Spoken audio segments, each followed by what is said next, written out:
Hello, for those who've not met me, my name's Ian Eardley. My day job is I'm a urologist in Leeds, but I'm also Vice President of the Royal College of Surgeons in England.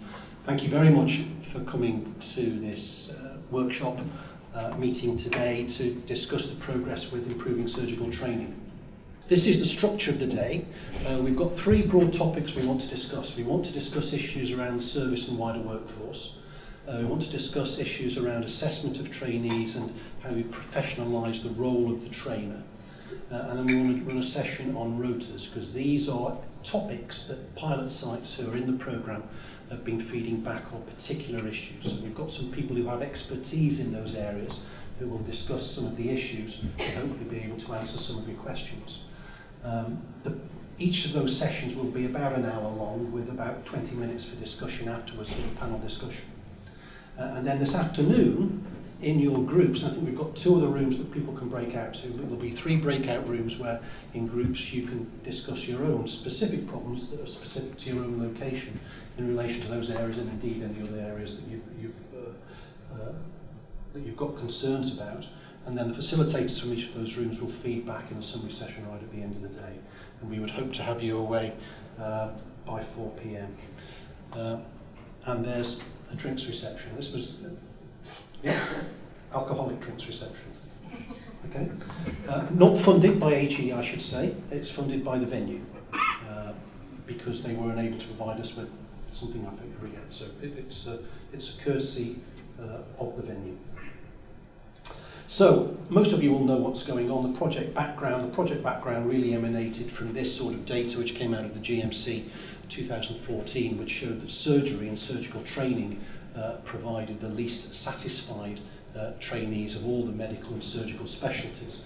And when you broke that down, the biggest problems were in the early years of training.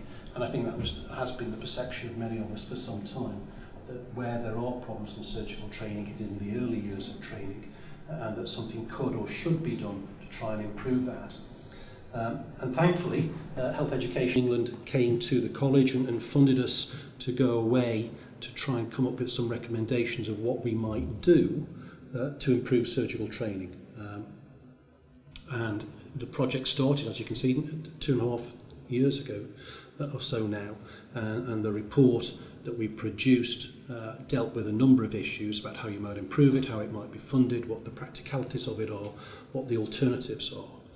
And without going into all of the conclusions, this was really what we came to the conclusion.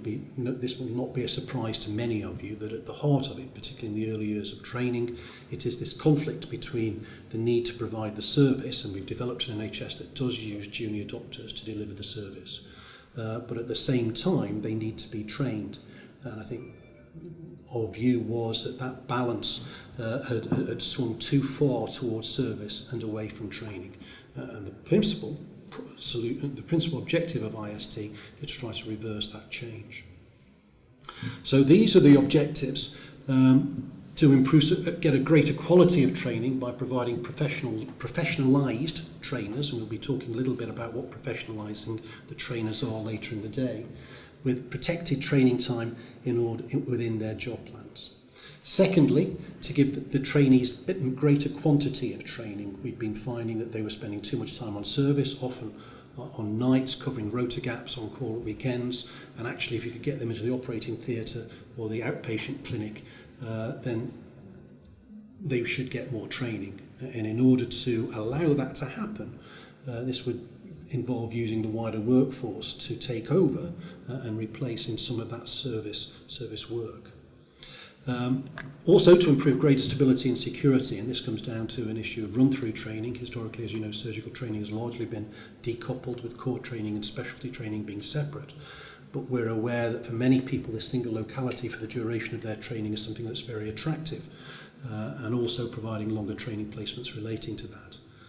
And finally, trying to move towards an outcomes-based progression whereby people could progress at their own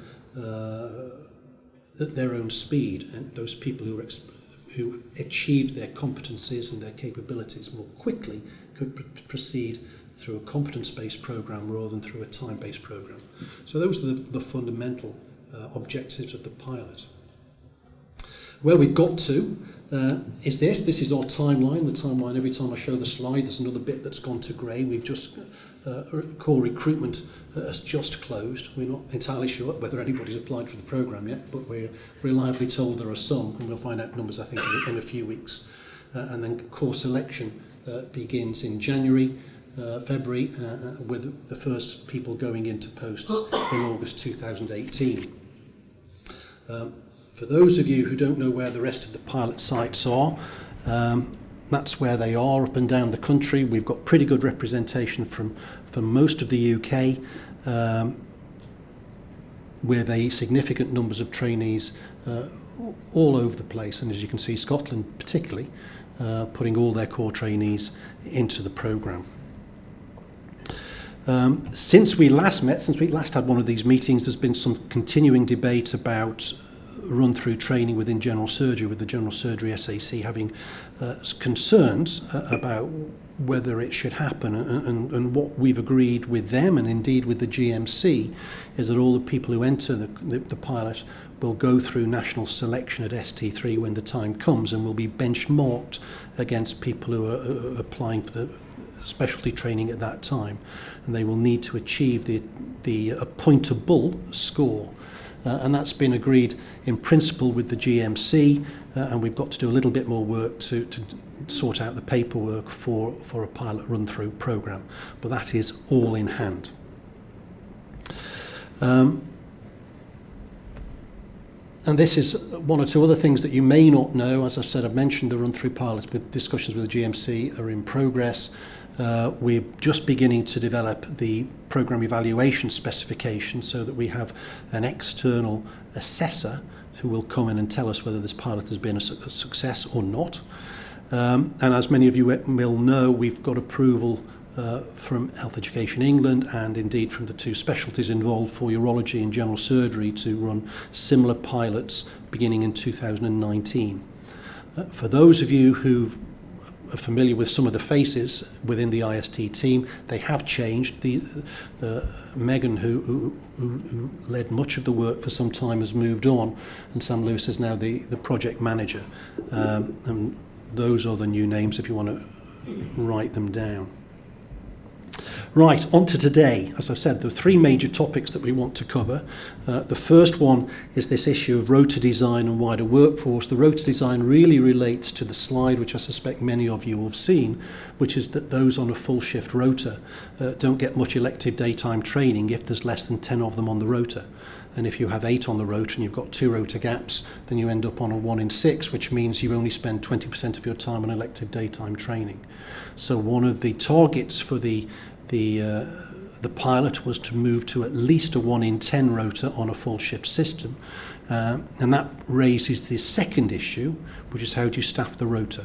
And we took the view that it should be possible to staff it with members of the wider workforce, and that again is an issue that some of you have found troublesome. So in 2 of the sessions today, we're going to be dealing with those issues of rota design and wider workforce.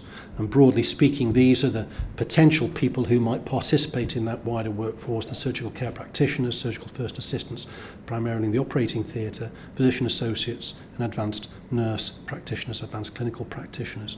There are people who are far more expert on these topics who are going to talk to you a little bit later on. The third area that we'll be discussing is assessment. If we're going to run a competence-based system, if we're going to professionalise the trainer to run a competence-based system, we're being asked how you would do that, and hopefully we've got some of beginning to get some of the answers to that, how we're going to assess our trainees in this new pilot system, and how we're going to professionalise the role of the trainer. The ITs, there we go. So that'll be the second session of the day. So I think we've caught up a little bit of time. If anybody's got any very quick questions for me. As you know, things tend to kind of go round in circles and deaneries and end up on the head of school's desk. And I was asked what to do about the recent email about GMC approval for the programme. And we're puzzled slightly because we haven't actually applied for GMC approval for run-through in any of the other specialties, so this one seems to be a special case. And we couldn't actually find any GMC approved program and any specialty that's called run through anything, even though they are run through. So my first question was what we're supposed to call it, and shouldn't we just have a template everybody uses? Because the program's going to be the same whichever deanery it's in. Because I'm just worried that the GMC is going to get a separate application for every single site. They're all going to look different, and they're going to think they're actually approving 30 different schemes rather than just one. So if we just come up with a name and some things to fill in the GMC boxes, that would be hugely helpful. Well, I'm sure we can do that. There's an overall application that we're dealing with in terms of a pilot for run-through program, but the issue that you're dealing with is that your posts in theory are approved for a specific type of training rather than for run-through training, and it's like changing the guard of the GMC that says we now need to dot those I's and tick those boxes, and Sam will be hopefully in the team providing you with just such a template to make that easy for everybody. Just to point out that, and this has happened for Scotland, that it does also require a letter from JCST to support it. And we're drafting a will have to be a standard letter, because I've had the request from Graham and Bill Reid, which we will do. So that will be available shortly. Super. Because it will go with those applications. Thanks, Bill.